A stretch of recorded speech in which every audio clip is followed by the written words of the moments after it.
เป็นนักวิจัยพันธุ์พืชเหรอคะ ครับ แล้ววันๆทำอะไรมั่งล่ะคุณ ก็พวกดูแลทดลองปรับปรุงพันธุ์พืชนะครับ แล้วก็เพอเลี้ยงต้นไม้ต่างๆให้สมบูรณ์ที่สุด เพื่อจะได้ให้ฝ่ายส่งเสริมเขาไปแนะนำชาวบ้านอีกทีครับ ดีจังเลยนะคะ ถ้าอย่างนั้นห้องทำงานคุณก็กว้างมากเลยสิ ไม่เหมือนห้องทำงานเราเนอะเกดเนอะ มีแต่จอคอมพิวเตอร์ มีแต่ข้อมูลอะไรก็ไม่รู้ ไม่มีชีวิตชีวาซะเลย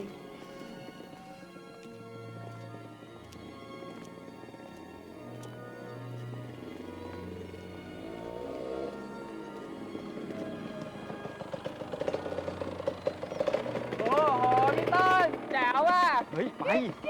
เล่นนะเร็วไป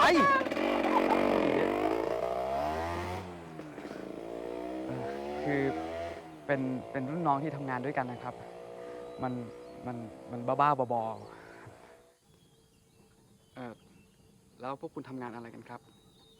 พวกเราทำงานเกี่ยวกับเว็บไซต์ค่ะ เกดก็เป็น Client Service ที่คอยติดต่อกับลูกค้า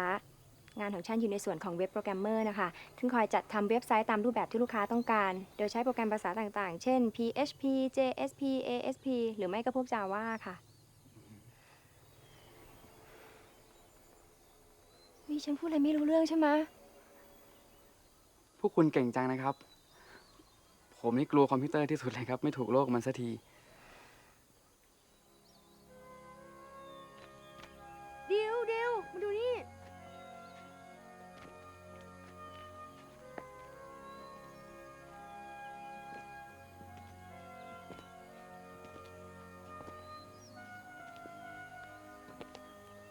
ต้นไม้ที่แผงเมื่อเช้า เป็นของผมเองครับ ผมกำลังรวบรวมเงินไปปรับปรุงห้องสมุดที่โรงเรียนเก่านะครับ ผมก็เลยเอาต้นไม้พวกนั้นไปวางไว้เพื่อรับบริจาคครับ ก็ไม่คิดเหมือนกันว่ามันจะเป็นสาเหตุทำให้คุณสองคนต้องตกรถ โอ้ยไม่หรอกค่ะ ถึงแล้วครับ โอ้โห สวยจังว้าวสวยเนอะฉันไม่เห็นหนูเลยเนี่ยบ้านคนเดียวน่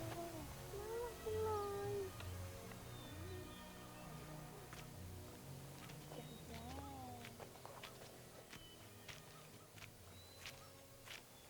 ต้นอะไรเหรอคะ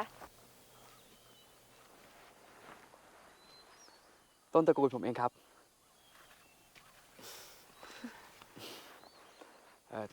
จริงๆแล้วมันก็คือต้นบ๊วยนี่แหละครับ เพียงแต่ว่าต้นเนี้ยพ่อผมก็ปลูกไว้วันที่แม่คลอดผม